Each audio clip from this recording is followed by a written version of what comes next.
오늘도 우리가 지난주에 이어서 사도행전 19장 말씀을 좀 함께 나눠보도록 하겠습니다. 얼마 전에 교보문고에서 2000년 밀레니엄 이후에 가장 오랫동안 베스트셀러 1위를 했던 책 목록을 발표한 적이 있습니다. 그 중에 가장 오래 1위를 했던 책이 하나 있는데요. 무려 51주나 베스트셀러 1위를 했던 책이 어떤 책이냐면은 미움받을 용기라는 책입니다. 예, 세상에 많은 용기 들어봤어도 미움받을 용기라고는 처음 들어보셨죠?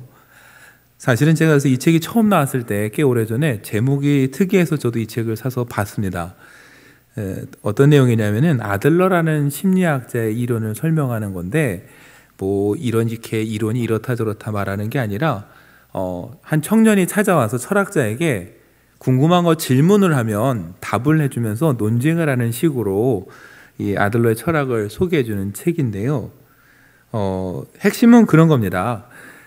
성공의 경험이든 실패의 경험이든 우리는 그 경험 때문에 그 경험이 우리에게 큰 영향을 미치고 뭔가 결정하는 것을 좌지우지한다고 하지만은 아들러가 보기에는 사실 그거는 진짜 이유가 아니라는 거예요.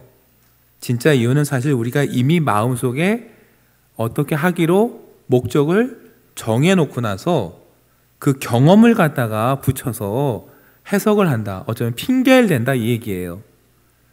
누군가 은둔형 외톨이를 지내면서 밖으로 나가지 않으면 어떤 경우는 부모의 학대 때문이냐 뭐 때문이냐 어떤 정서적인 이유냐라고 말하지만 사실은 집에 나가지 않겠다라고 본인이 먼저 목적을 정해놓은 후에 그동안의 경험들을 트라우마라는 이름으로 우리가 붙인다라는 해석입니다. 이게 다 맞다고 할 수는 없지만 그래도 한번 우리가 생각해 볼 필요가 있어요. 정말 우리가 그동안의 경험이라는 것으로 인해서 뭘 제대로 판단하지 못하고 경험이라는 핑계로 우리가 미루어 두고 있진 않은지 어떤 결정을 한번 생각해 볼 주제이긴 합니다. 그래서 여기서 강조하는 건 딱 하나예요. 뭐냐면요. 우리가 행복한 삶을 살기 위해서는 용기가 필요하다. 어떤 경험이든 그 경험을 떨쳐버리고 목적을 정하고 새롭게 도전하겠다는 용기가 필요한데 그 중에서도 어떤 용기가 필요하냐면은 사람과의 관계에서 용기가 필요하다는 거예요. 그렇잖아요. 저도 여러분도 혼자 살지 못해요. 계속 관계 속에 살아가다 보니까 사실 가장 상처받기도 하고 어렵고 힘든 게 관계입니다.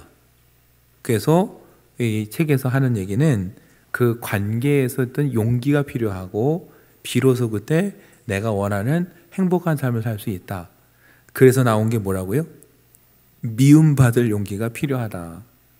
이 사람에게도 잘해주고 저 사람도 만족시키고 모든 사람을 다 만족시키는 건 불가능한데 어느 순간부터 우리는 모든 사람에게 다 만족시키고 모든 사람에게 착한 사람이 되고 싶은 마음으로 살다 보니까 사실은 더 많은 어려움을 겪는다라는 거예요.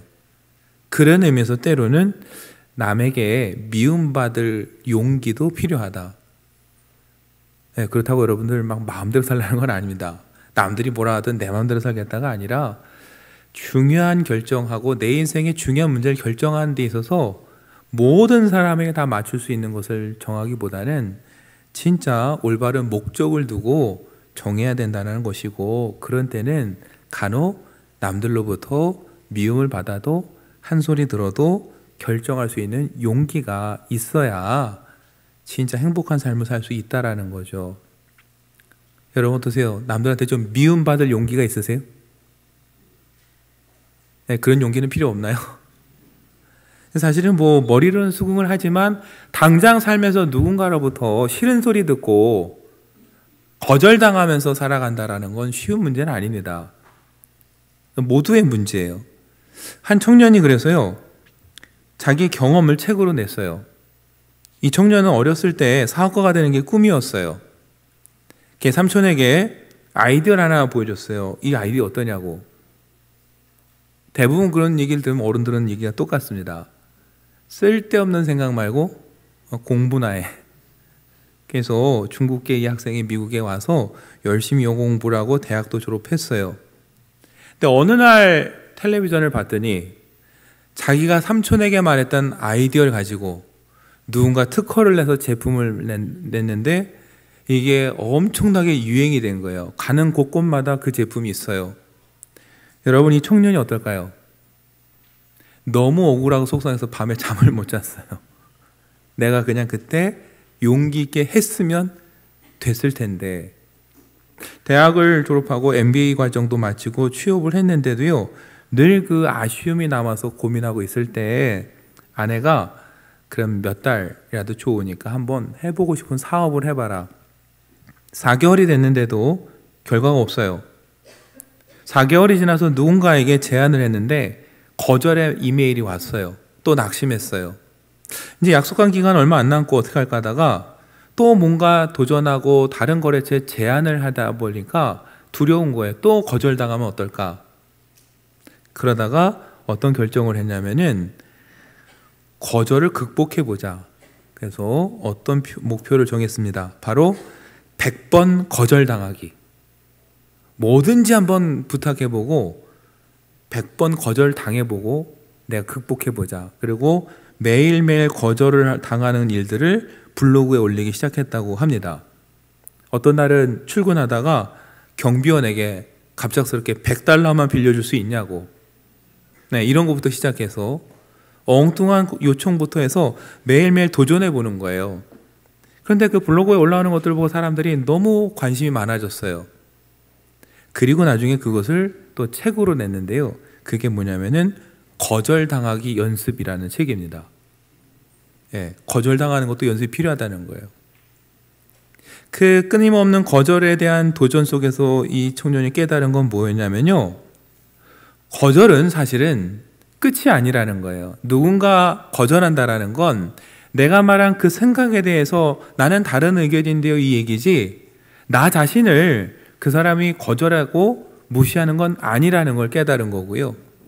두 번째, 거절하는 사람도 있지만 어떤 요청을 했을 때 어떤 사람들은 거절만 하는 게 아니라 거절하면서 이렇게 해보면은 더 나을 거라는 조언을 해주는 사람도 있었고요.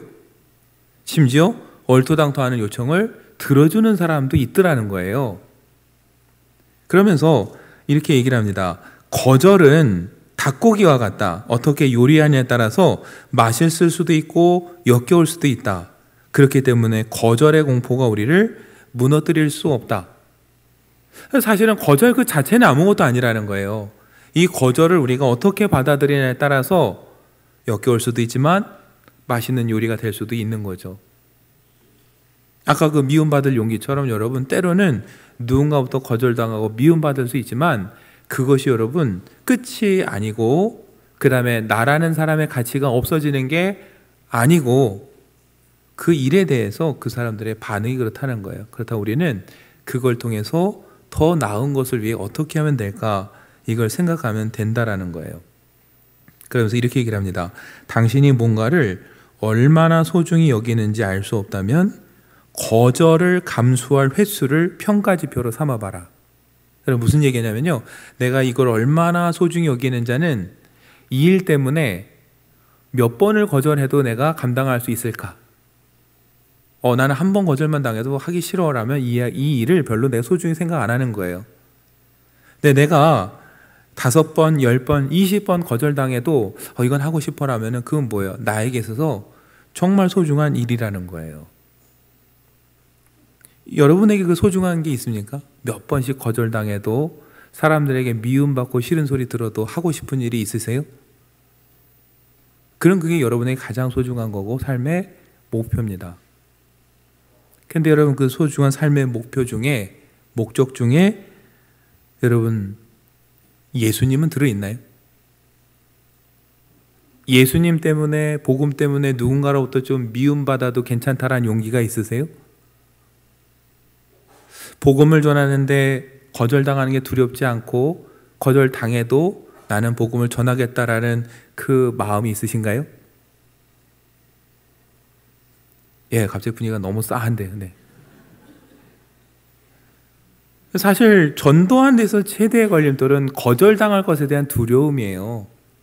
한번 전했는데 거절당할 것 같아요. 그러니까는 나가기 싫고, 그래서 나가기 싫다고 말하기는 힘드니까 또 다른 이유들을 막 대죠. 제 주변에 믿는 사람이 없어요. 요즘 그렇게 해서 전도한다고 되나요? 그래서 처음에 뭘 말씀드렸어요? 미움받을 용기, 그 책을 말씀드린 거예요. 사실은 우리가 이미 안 나가기로 마음 정하고 이런저런 경험과 이유를 갖다 붙여서 설명하고 있는 건 아닌지, 오히려 제일 중요한 것은 우리의 목적과 뜻이 아닌가. 여러분, 성경에 나오는 사도들도 거절당하기 일쑤였습니다. 사도들은 가면은 뭐 능력으로 단번에 그냥 믿는 사람들이 허다하게 늘어나느냐, 그런 때도 있지만요, 숱하게 거절당하고 미움받았어요. 그런데도 그들에게는 그것이 너무 소중하고 가치 있는 일이기 때문에 포기하지 않고 계속 했을 뿐이지, 거절의 경험이 없는 사람은 없습니다.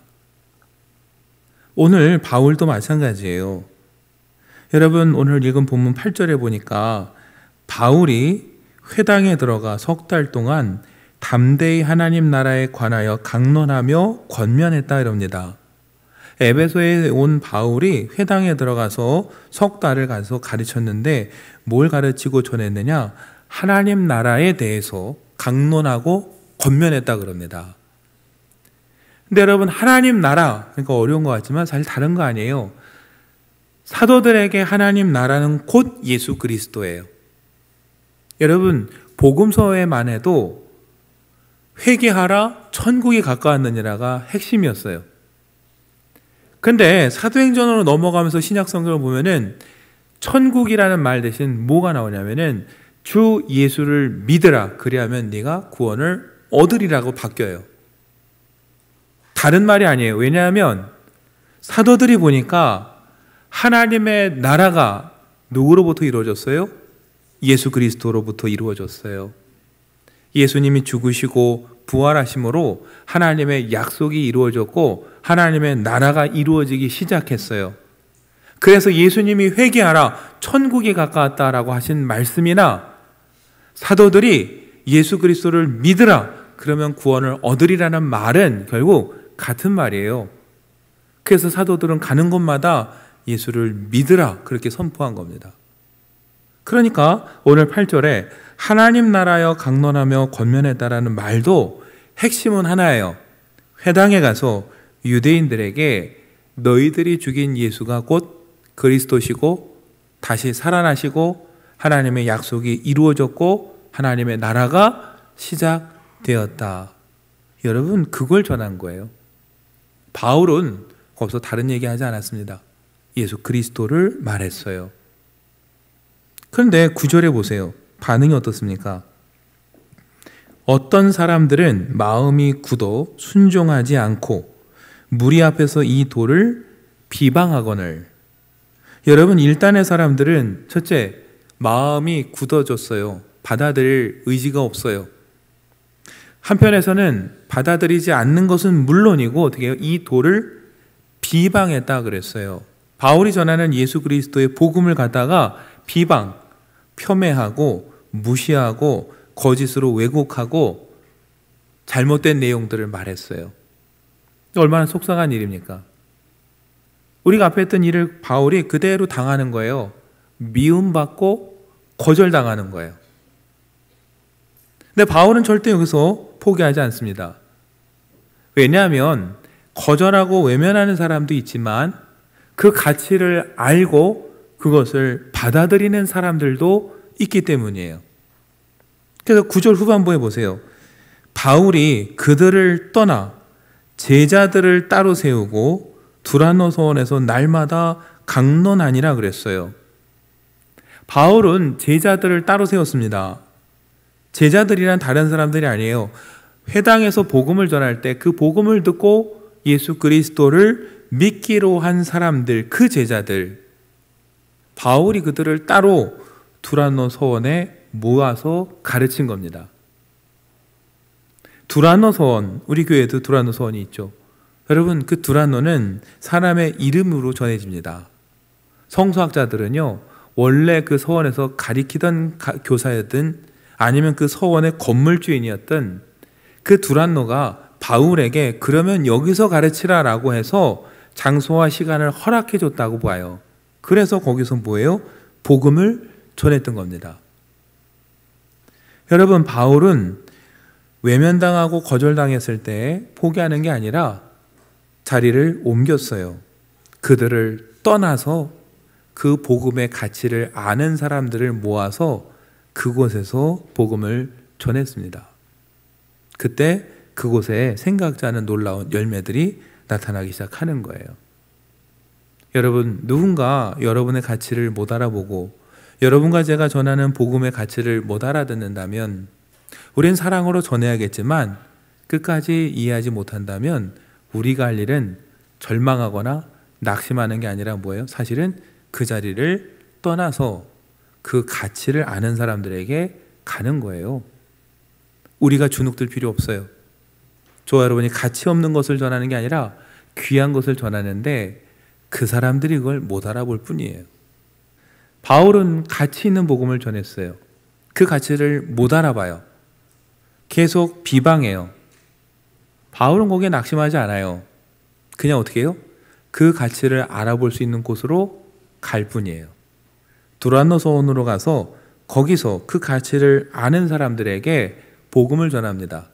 거절당하는 것을 두려워하지 않고 미움받는 것을 두려워하지 않아요. 왜요? 본인이 가지고 있는 것이 얼마나 소중하고 가치 있는 것인지를 그는 알기 때문이에요. 그래서 가서 전했더니 어떻게 됩니까? 오늘 우리가 읽은 본문 10절을 보세요. 2해 동안 이같이 하니, 여러분 회당을 나와서 두란노 소원에서 2년을 이같이 했다. 즉 가르치고 전파했어요. 그랬더니 아시아에 사는 자는 유대인이나 헬라인이나 다 주의 말씀을 듣더라. 여러분, 회당에서 나갈 때 회당에 있는 유대인들은 어떻게 생각했을까요? 우리가 저를 내쫓았다, 이겼다 생각했을 거예요. 모르는 사람이 봐도 바울이 실패하고 나왔다고 생각할 거예요. 2년이 지나서 본 결과는 어떻습니까? 실패한 게 아니라 오히려 바울이 이겼어요. 아니, 하나님의 복음이 그들을 이겼어요. 어떻게 해요? 아시아에 사는 자는 유대인이나 헬라인이나 다 주의 말씀을 듣더라 그랬어요. 유대인들만이 아니라 헬라인까지, 에베소뿐만 아니라 아시아 전역에 복음이 전파됐어요. 여러분, 우리가 물러났다고 생각했는데 하나님은 더 큰 지역에 더 넓은 사람들에게 복음을 전할 수 있는 기회로 바꿔주셨어요. 그렇다면 여러분과 저도 마찬가지입니다. 복음을 전할 때 거절당하는 거 너무 당연하다고 생각하시면 돼요. 때로 미움받는 것도 당연하다고 생각하시면 돼요. 대신 그것 때문에 속상해할 이유도 없고 주눅들 이유도 없어요. 우리는 그 가치를 알아봐주는 사람들에게 다시 가면 되는 거고, 하나님은 그곳에서 더 큰 일을 이루신다라는 걸 저와 여러분이 믿었으면 좋겠습니다. 여러분, 바울이 고린도 교회로 편지를 쓸 때 이렇게 말합니다. 고린도전서 16장 8절과 9절에 보면은 내가 오순절까지 에베소에 머물려 함은 내게 광대하고 유효한 문이 열렸으나 대적하는 자가 많음이라. 여러분, 오순절까지 에베소에 머물겠다고 말합니다. 복음을 전하는데 대적하는 자가 많다고 합니다. 그럼에도 불구하고 분명한 사실은 뭐예요? 내게 광대하고 유효한 문이 열렸다라는 바울의 간증이에요. 여기서 여러분, 유효한 문은 복음 전파의 문입니다. 바울은 보고 있어요. 아시아 전역에 복음이 전파되는 광대하고 유효한 문이 열리고 기회가 주어졌다라는 걸. 회당에서 쫓겨날 때는 낙심했는지 몰라도 하나님은 오히려 더 넓은 곳으로 전파할 수 있는 문을 그에게 열어주셨어요. 기회를 주셨어요. 여러분, 사도행전을 보면 사실 사도행전의 역사가 그걸 보여줘요. 예루살렘의 핍박 때문에 흩어졌지만 교회가 없어지는 게 아니라 교회가 더 퍼졌고 복음이 전파되는 은혜가 일어났어요. 그것처럼 여러분, 하나님께서는 우리가 생각지 못하는 곳에서 복음이 전파되고 교회가 세워지도록 오늘도 역사하고 계십니다. 그렇다면 여러분과 저도 여러분 행여 거절당할 수도 있다라는 거. 그러나 그것을 두려워할 필요도 없고 낙심할 필요도 없습니다. 때로 여러분 인생에 있어서 중요한 결정을 할 때 누군가 지지해주지 않고 오히려 반대할지라도 여러분 그걸 가지고 두려워할 필요도 없어요. 여러분과 저에게 미움받을 용기가 있었으면 좋겠고 때로는 거절당하는 연습도 했으면 좋겠고 오히려 그 기회들을 통해서 하나님 앞에 더 깊이 단단히 뿌리 내리고 세워지는 은혜가 있기를 바라고 그 결단을 통해 저와 여러분의 삶에 더 풍성한 열매들이 맺혀지는 기회가 되면 좋겠습니다. 그리고 그 가치를 알아볼 수 있는 곳으로 옮겨갈 수 있도록 하나님께서 지혜를 주신다면 여러분 우리가 한 발짝 물러나는 것 같지만 물러나는 것이 아니라 오히려 더 큰 일을 위해 한 걸음 나아가는 과정이 된다라는 것 오늘 이 사도행전 19장에 나오는 바울이 우리에게 보여주는 모습입니다. 여러분 이번 기회에 거절당하는 연습 한번 해보십시오. 네. 갑자기 답이 없으신데 여러분 전도할 때 거절당하는 거 당연하지라는 마음으로 거절당하는 연습도 한번 해보세요. 그러면 생각지 않은 곳에서 여러분의 그 제안을 복음을 받아들이는 사람이 있을 겁니다. 저 여러분이 그 사람을 보고 그곳에서 기쁨을 찾고 소망을 찾으면서 나가는 저와 여러분 되시기를 간절히 축원합니다.